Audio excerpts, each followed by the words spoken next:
उत्तराखंड में जंगली जानवरों के हमले लगातार जारी हैं। कुछ दिन पहले हमने पौड़ी से खबर देखी थी, जहां पर बाघ ने जब 2 लोगों की जान ले ली थी, उसके बाद क्षेत्र में धारा 144 के साथ साथ कर्फ्यू तक लगाना पड़ गया था। अब इसी तरह की दूसरी खबर आ रही है उत्तरकाशी से, जहां यमुनोत्री विधानसभा के चिन्यालीसौड़ विकास खंड में गुलदार ने एक महिला को मौत के घाट उतार दिया। घटना दिचली क्षेत्र के ग्राम सभा बड़ी मणि की है, जहां 35 साल की सुनीता देवी नाम की महिला पर गुलदार ने शाम के वक्त हमला कर दिया। सुनीता देवी आंगनबाड़ी कार्यकर्ता का काम करती थी। बताया ये जा रहा है कि गुलदार ने शाम के वक्त करीब 5:30 से 6 बजे के आसपास हमला किया। महिला गांव से करीब 2 किलोमीटर दूर घास काटने के लिए गई थी। इस दौरान गुलदार ने उन पर हमला कर दिया और उन्हें अपना निवाला बना दिया। बताया ये भी जा रहा है कि महिला पर हमला करने के बाद ने पास के ही एक दूसरे गांव में एक दूसरे व्यक्ति पर हमला कर उसे घायल कर दिया था।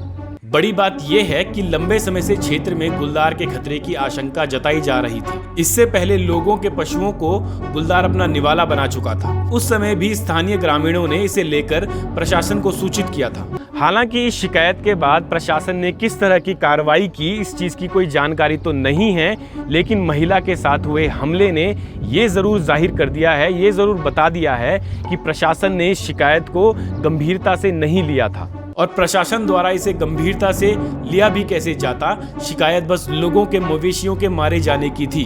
दरअसल जंगली जानवरों द्वारा मवेशियों के मारे जाने पर वन विभाग ज्यादा से ज्यादा गश्त लगा सकते हैं और लोगों में इसे लेकर सतर्क रहने के लिए प्रचार प्रसार कर सकते हैं। विडंबना यह है कि जब तक जंगली जानवर किसी इंसान को मार न ले, वन विभाग ना तो कुछ करता है और ना ही कुछ कर सकता है।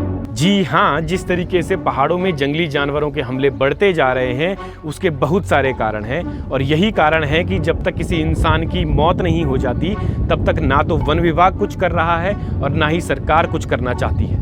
इसे आसान तरीके से समझते हैं। दरअसल उत्तराखंड में 45.44% जंगल जमीन को कवर करते हैं। इसी तरह उत्तराखंड में बाघों की संख्या 393 से लेकर 491 के आसपास है और गुलदार की संख्या आधिकारिक तौर पर तो वैसे 839 के आसपास बताई जाती है, लेकिन मशहूर शिकारी जॉय हुकिल, जो कि प्रदेश भर में आदमखोर गुलदारों को मारने के लिए घूम चुके हैं, उनका कहना यह है कि ये संख्या करीब 4000 के आसपास है। ऐसे में आप ये मान लीजिए कि 25,305 स्क्वायर किलोमीटर के एरिया में कम से कम 4000 गुलदार और बाघ तो रह ही रहे हैं। और इन जानवरों का अपना एक दायरा होता है, मतलब कि एक फीमेल का दायरा 10 से 50-60 स्क्वायर किलोमीटर का होता है और मेल का 40 से 150 स्क्वायर किलोमीटर का दायरा होता है। ऐसे में उत्तराखंड के जंगल इन जंगली जानवरों के लिए छोटे पड़ रहे हैं। इसके अलावा और भी कई वजह हैं जिस वजह से ये जानवर जंगलों से निकलकर आबादी वाले क्षेत्रों की तरफ पहुंच रहे हैं और मानव वन्यजीव संघर्ष देखने को मिल रहा है। ऐसे में हमारी सरकार ने कोई नई नीति के जरिए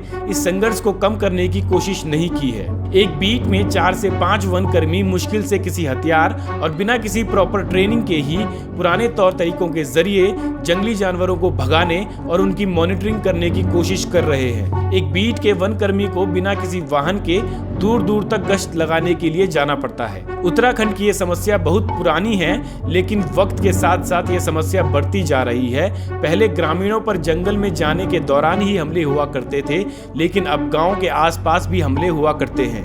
वक्त के साथ साथ समस्या बढ़ी है, लेकिन इससे समाधान के लिए सरकार का तरीका नहीं बदला है। सर्विलांस कैमरे हों या रेडियो कॉलर या फिर कोई और जरिया, वन विभाग इन नई तकनीकों को भी अपनाने में फिसड्डी ही साबित हुआ है। और इन तकनीकों का इस्तेमाल इसलिए भी बेहद जरूरी हो जाता है क्योंकि जंगली जानवरों को मारना भी कानूनी प्रक्रिया के साथ साथ वन्य जीव संरक्षण की दृष्टि से मुश्किल काम है। सरकार ने मुआवजों के अलावा इसके लिए कोई ठोस नीति नहीं बनाई है। इसीलिए इस बड़ी समस्या की वजह से लोग मारे जा रहे हैं, गांव के गांव खाली हो रहे हैं, लोग खेती बाड़ी छोड़ रहे हैं और हमारे गांव, संस्कृति सब कुछ खत्म होता जा रहा है। पहाड़ों में हो रही ये समस्या बहुत बड़ी है क्योंकि इससे सिर्फ इंसान ही प्रभावित नहीं हो रहे हैं, बल्कि शिकारी जानवर भी प्रभावित हो रहे हैं जो शिकार कर रहे हैं। इस बड़ी समस्या से निपटने के लिए हमें पुराने तौर तरीकों के साथ साथ टेक्नोलॉजी की मदद भी लेनी चाहिए। साथ ही साथ हमें नई नीति बनाने की भी ज़रूरत है और अपने वन विभाग को भी सशक्त करने की ज़रूरत है, क्योंकि ये समस्या सिर्फ एक समस्या नहीं है, बल्कि इस समस्या से उत्तराखंड की कई अनेकों समस्या भी पैदा हो रही है। जल, जंगल और ज़मीन की इस लड़ाई में हमें जीवन को भी महत्व देने की ज़रूरत है। मेरा नाम विकेश है और आप सुनेगा इंडिया देख रहे हैं।